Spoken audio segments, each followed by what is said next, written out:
Hi, my name is Alicia Huber, and in this presentation, I will be discussing my thesis, which explores the epigenetic influences in aberrant salience and reality testing in schizoaffective disorder through the application of a multi-level adaptive network model.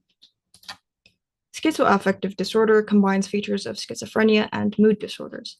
The prefix schizo refers to the criterion A symptoms of schizophrenia.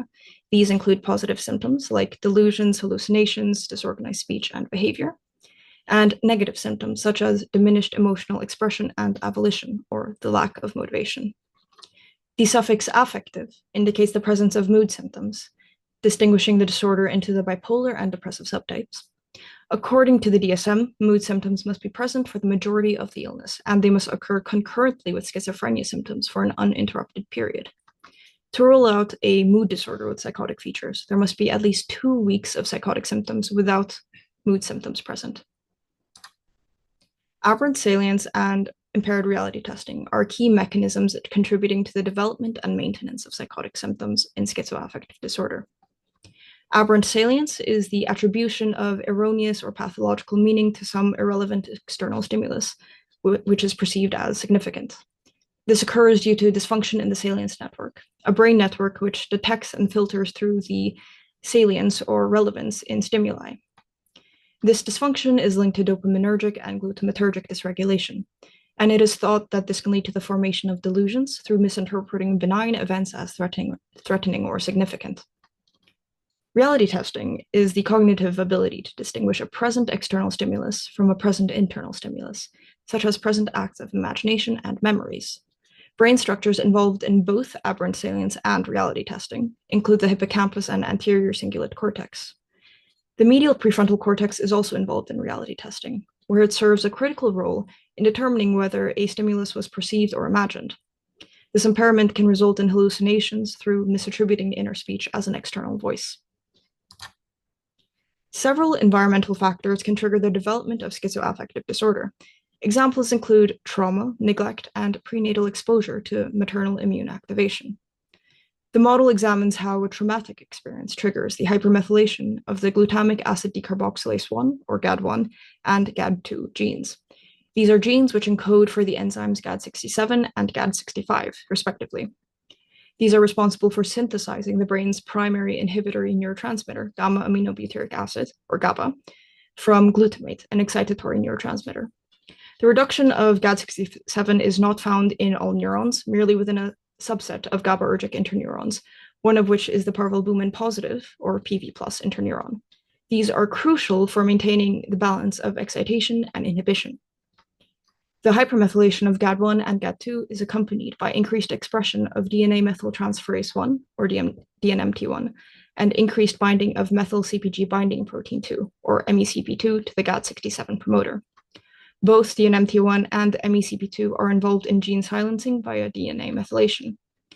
These epigenetic changes cause decreased synthesis of GABA, and as GABA levels drop, glutamate levels rise, leading to downstream effects causing increased release of dopamine. This results in an excitatory-inhibitory imbalance, characterized by excess excitation and reduced inhibition, and leads to cortical disinhibition. Cortical disinhibition and impairments in PV plus interneuron function contribute to cognitive deficits and disrupted neuronal synchrony in schizoaffective disorder. In the treatment of schizoaffective, atypical antipsychotics and mood stabilizers are commonly used. Clozapine, an atypical antipsychotic, is primarily used to treat treatment-resistant schizophrenia. Valproate, a histone deacetylase inhibitor, is used as a mood stabilizer for the manic episodes associated with bipolar disorder. Both clozapine and valproate work by demethylating GAD1, as well as decreasing MECP2 binding to the GAD67 promoter. Additionally, clozapine demethylates GAD2, whilst valproate decreases DNMT1 expression. Together, these lead to an increase in GAD65 and GAD67 expression, increasing the GABAergic output of the PV plus interneurons, which then decreases the glutamate and dopamine levels. Both medications are effective monotherapies, though when co-administered, they appear to result in a more rapid and pronounced alleviation of psychotic symptoms than through clozapine alone. The modeling approach for temporal causal networks can be summarized having 2 overarching steps. First, a conceptualization of the multi-level architecture is created. It's composed of nodes representing states and directed connections illustrating the influence some state X has on state Y. Secondly, using the dynamics depicted in the conceptualization, role matrices are created. The role matrices are specified corresponding to the three attributes characterizing temporal causal networks, namely connectivity, aggregation, and timing. Connectivity refers to the connections within the network, which are scaled by some connection weight that signifies the causal impact from some state X has on state Y. Aggregation refers to the combination functions each state is assigned. The combination functions describe the aggregated impact some state Y receives from other states. Timing refers to the speed factor each state is assigned, describing the rate at which some state Y is altered upon impact. Here's the conceptualization of the model for schizoaffective disorder. Dotted lines represent negative connections and solid lines represent positive ones. At the very bottom is the base level, which examines the symptom of impaired reality testing. There are two types of stimuli, internal and external stimuli. External stimuli are always present, whilst internal stimuli activate intermittently to allow for the comparison of how the individual reacts to the presence of an external stimulus only, versus how they react when some internal stimulus is present too. Both feed into the sensor state, but only the internal stimulus connection is adaptive and modulated by a self-model state. This causes this adaptive connection is amplified in schizoaffective disorder, causing internal stimuli to be overrepresented and misattributed as external. The sensor state then connects to both the sensory representation state and the salience network state. The salience network state feeds into the aberrant salience state via an adaptive connection, which is also amplified in schizoaffective. This affects the stimulus representation and the response from the feeling states. Aberrant salience both influences and is influenced by the feeling state, and where both states fuel each other. The aberrant salience state also feeds into the false belief state, amplifying pathological and erroneous beliefs about the external world. The sensory representation state activates the prefrontal cortex, which in turn helps regulate it and the feeling state. The prefrontal cortex dampens emotional intensity from the feeling state and modulates the preparation state involved in reality testing. From the preparation state, an adaptive connection leads to the execution state, which is impaired in schizoaffective disorder and disrupts reality testing. The preparation state is also influenced by a stimulus monitoring context state, a passive process for monitoring any experienced stimuli without judgment or beliefs formed about the origin of the stimulus. This connection is suppressed in schizoaffective disorder. The true and false belief states are influenced by external stimuli through adaptive connections regulated by the execution state. When reality testing functions properly, external stimuli reinforce true beliefs and suppress false ones. In schizoaffective disorder, the suppression of false beliefs is weakened, making them more likely to form. The belief states also inhibit each other to remain partially exclusive. Hallucinations and delusions stem from the false belief states, for which both have adaptive connections. For hallucinations, the connection is modulated by the sensory representation state, resulting from overrepresentation of internal stimuli, whilst delusions arise from aberrant salience. Both mildly inhibit one another, so that delusions occur first and are experienced more intensely than hallucinations. The occurrence of the traumatic event is represented by the context state for trauma. When this occurs, the sensor state for trauma activates, leading to a sensory representation of the traumatic event. This then feeds into the preparation state, causing reality testing to occur. This allows for the representation that the individual perceived the event as traumatic and is deeply affected by it. At the first level, the model represents PV plus interneuron function and the interactions between GABA, glutamate, and dopamine, as well as cortical disinhibition, and their effects on disrupting processes involved in schizoaffective disorder.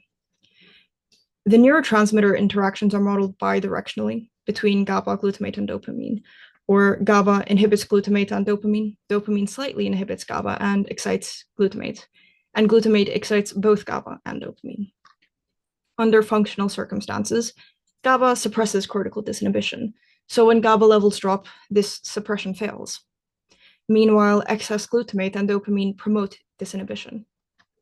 When cortical disinhibition is active, marking a disordered state, it enhances connections to the self-model states seen on the left, while suppressing the connections to the self-model states seen on the right. The second to the fifth reification levels cover, from top to bottom, the epigenetic alterations, which are triggered by the sensory representation state for trauma and aberrant salience, and the epigenetic effects of clozapine and valproate. The fourth level covers the effects of gene expression and transcription on GAD67 and GAD65. Then the impact of the decreased GAD67 and GAD65 mRNA transcription on their enzyme production, to the effects of their downregulation, the effects that this has on the GABAergic output of PV plus interneurons. So these are the combination functions I used in my model. Majority of the states utilize the advanced logistic sum, or alogistic function. This is a logistic sigmoid function with activation levels ranging from 0 to 1. The context states for trauma and the co-administration of clozapine and valproate use the step once function, where the states activate once throughout the simulation. The context state for the presence of an internal stimulus uses the step mod function, in which a state activates several times. And the first order self-model state, regulating the connection from the external stimuli context state to the false belief state, uses the scale map function. This function scales some set of numbers linearly from a range from 0 to 1 to a scale ranging from the lower bound lambda to the upper bound epsilon. This allows the self-model state to have a negative activation value, demonstrating how external stimuli are capable of suppressing the formation of false beliefs. So here's the first set of simulations. This illustrates an unmedicated individual. Prior to the traumatic event, reality testing is unaffected. This reflects in the presence of true beliefs, which are reinforced by external stimuli. The salience network is functional, keeping aberrant salience at a minimum, and the prefrontal cortex successfully regulates the intensity of the feeling state. The simulation on the right shows that GABA, glutamate, and dopamine are in balance, so cortical disinhibition is not yet present. When the traumatic event occurs between time periods 1400 to 1700, it triggers the epigenetic modifications. The GAD1 and GAD2 genes become hypermethylated. The NMT1 expression increases, and there's increased MECP2 binding to GAD67 promoter regions. This leads to the downregulation of GAD67 and GAD65, followed by decreased synthesis of GABA and increased glutamate and dopamine levels. The amount of excitation and inhibition is out of balance, leading to the onset of cortical disinhibition, and is further accompanied by a marked increase in prefrontal cortex activity. Hyperactivity in the prefrontal cortex has been associated with active psychotic states in schizoaffective disorder as a result of reduced GABAergic inhibition and heightened dopamine levels. This is then followed by the overrepresentation of internal stimuli, and external stimuli lose their capacity to reinforce true beliefs and suppress false beliefs. So the level of false beliefs rises. The salience network becomes dysfunctional now, and the level of aberrant salience increases. This marks the onset of psychotic symptoms. Delusions occur first and are more intense than hallucinations. The co-administration of clozapine and valproate begins at time point 2500 and ends at 5000. After treatment begins, the epigenetic effects cause the genes to become hypomethylated. Reality testing is able to execute again, allowing for the formation of true beliefs. External stimuli are once again able to reinforce true beliefs whilst suppressing false beliefs. And the sensory representation no longer overrepresents internal stimuli, and the level of aberrant salience also decreases. Overall, the symptoms resolve. Upon treatment cessation, the states revert back to their initial levels as they were prior to the traumatic event. Throughout the aftermath of treatment, symptomatic remission sustains. So in my thesis, a multi-level network model was used to examine the role of epigenetics in the development of schizoaffective disorder. The focus of the model was on impaired reality testing and the impact of aberrant salience. The interactions between reality testing, aberrant salience, and cortical disinhibition were explored alongside the epigenetic effects of clozapine and valproate. The simulations of the second scenario illustrate a methylation pattern corresponding to descriptions from literature, where hypomethylation occurs when medicated and hypermethylation occurs when unmedicated. In both simulations, once the disorder manifests, increased activity in the prefrontal cortex was also present. According to literature, during an active psychosis, the prefrontal cortex tends to be hyperactive. The model comes with several limitations. For one, the model presents a simplification of the neurobiological, genetic, and epigenetic processes. It assumes a genetic predisposition to schizoaffective, which translates to the assumption of a predisposition to schizophrenia and bipolar II. According to literature, the three conditions share great genetic overlap, and a genetic marker unique to schizoaffective disorder has not yet been found, though it is believed such a genetic marker exists. The model also simplifies neurobiological systems, such as the Salience network. Instead of representing such a network as several states, with each state corresponding to a unique brain structure, it summarizes the network into a single state.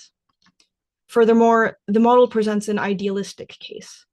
Firstly, not all medications work for everyone. Secondly, it's unknown how the epigenetic effects of clozapine and valproate persist upon treatment cessation. Usually, patients will continue antipsychotic treatment long-term, even lifelong, and if one stops treatment abruptly, they run the risk of experiencing withdrawal symptoms, amongst which is a relapse in psychotic symptoms. So a gradual approach is favored, though there remains a risk of withdrawal symptoms nonetheless, though, of course, a risk does not equate to a guarantee. In the aftermath of treatment, there are several risk and protective factors. Risk factors for relapse include lacking an adequate support system, substance use, stress, trauma, amongst other things.